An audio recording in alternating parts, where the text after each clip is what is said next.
It's 11 p.m. You're in bed. You weren't thinking about buying anything. And then you see it. 50% off. Ends tonight.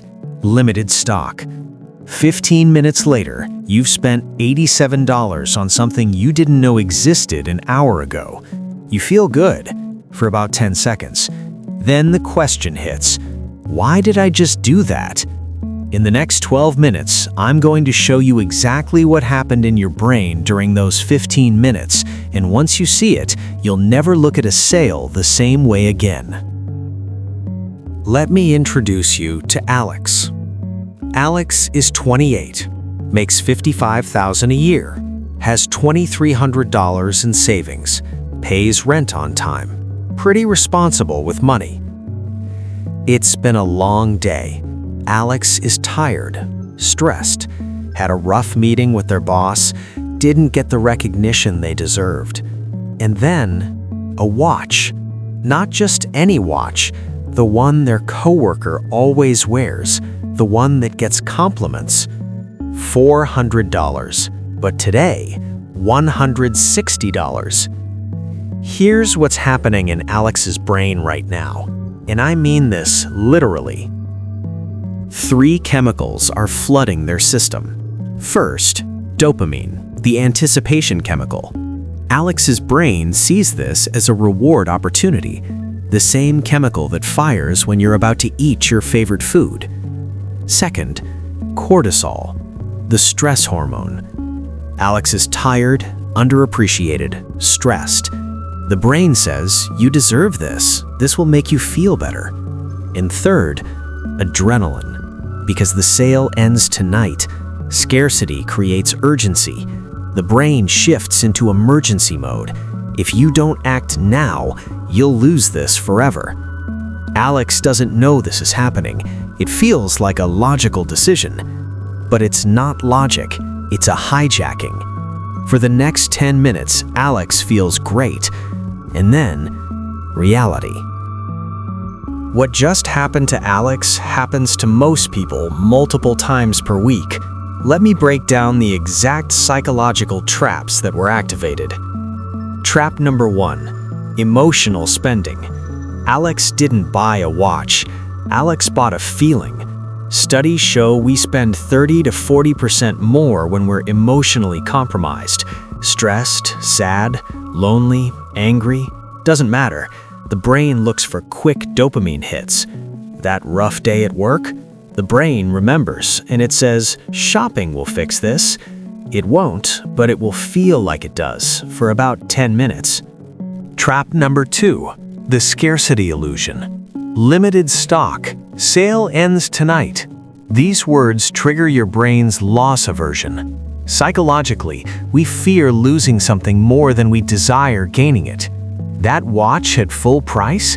Alex scrolled past it 6 times, but it's 60% off, ending tonight? Now it's urgent. The product didn't change, your brain did. Trap number 3, anchoring effect.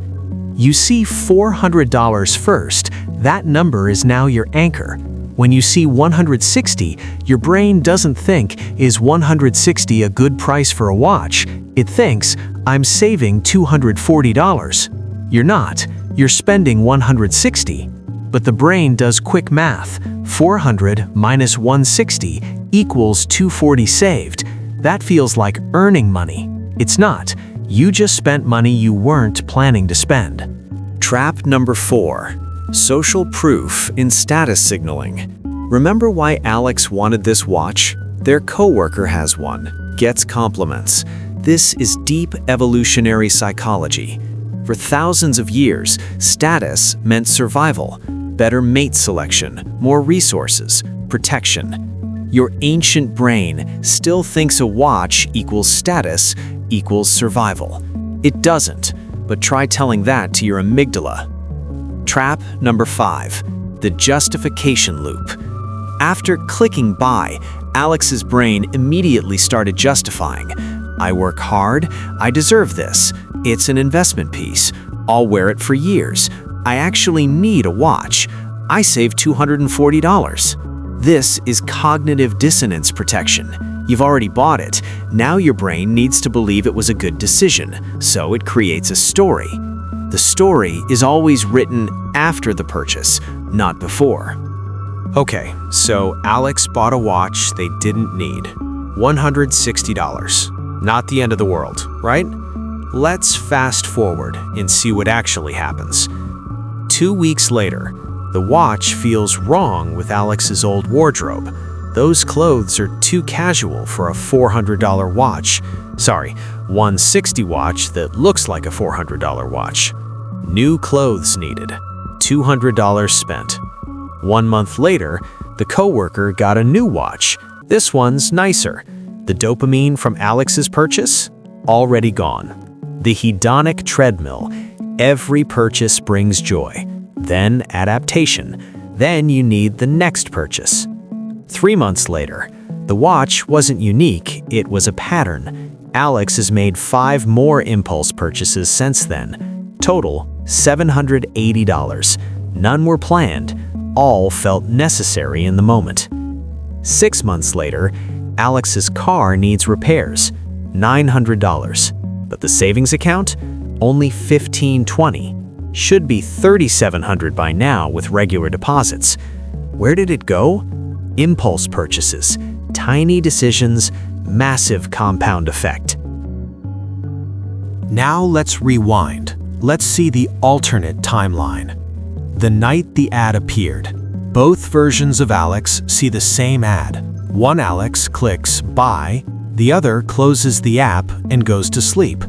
Next morning, one Alex checks tracking info, distracted at work. The other Alex doesn't remember the ad existed. Focused, productive, gets praised by boss. 3 months later, one has $1,890 in savings, multiple impulse purchases, stress about money. The other has $3,200, emergency fund growing, sleeping better. 1 year later, one has $2,100, still living paycheck to closer to paycheck, can't afford unexpected expenses. The other has $5,800, feels secure, started investing, compound interest beginning. 5 years later, one has $8,000 net worth, still renting, still stressed, still impulse buying for dopamine. The other has $42,000, has options, feels freedom. Breaking the pattern was the unlock. One decision? No, one pattern. That watch was never just a watch, it was the first domino. Here's the thing. I'm not saying never buy anything. I'm not even saying don't buy that watch. I'm saying know when you're being manipulated. The next time you feel that urge to buy something you weren't planning to buy, here's what's actually happening. First, ask yourself, am I emotional right now? Stressed? Sad? Bored? Lonely? Your brain is looking for a chemical fix. Shopping provides it, temporarily. Second, the 48-hour rule. If you want it, wait 48 hours. No exceptions. If it's truly valuable, it'll still matter in 2 days. What you'll find, 70% of the time, you'll forget about it. It was never about the item. It was about the feeling. Third, calculate the true cost. That $160 watch? Don't think $160. Think, how many hours did I work for this? 7.3 hours of your life. Still worth it? Or go deeper. If I invested this $160 instead, what would I have in 20 years? $1,073. You're not buying a watch. You're trading your future self's money for present self's dopamine. Fourth, understand the game. Every sale is engineered.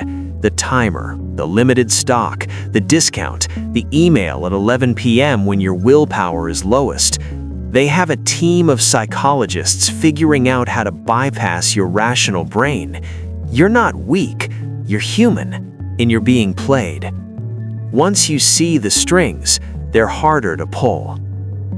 Alex's story isn't unique. It's everyone's story, including mine. We all want things. We all feel things. We all get manipulated. The difference is awareness. The you scrolling at 11 p.m. is not thinking clearly. The you who's stressed is vulnerable. The you who sees sale ends tonight is being rushed. But the you watching this right now, you're aware, and awareness is the unlock. Next time you're about to buy something you didn't plan to buy, pause, just for 10 seconds, and ask yourself, am I buying this, or is this being sold to me? That 10-second pause is worth more than you think. Your future self is watching. Make them proud.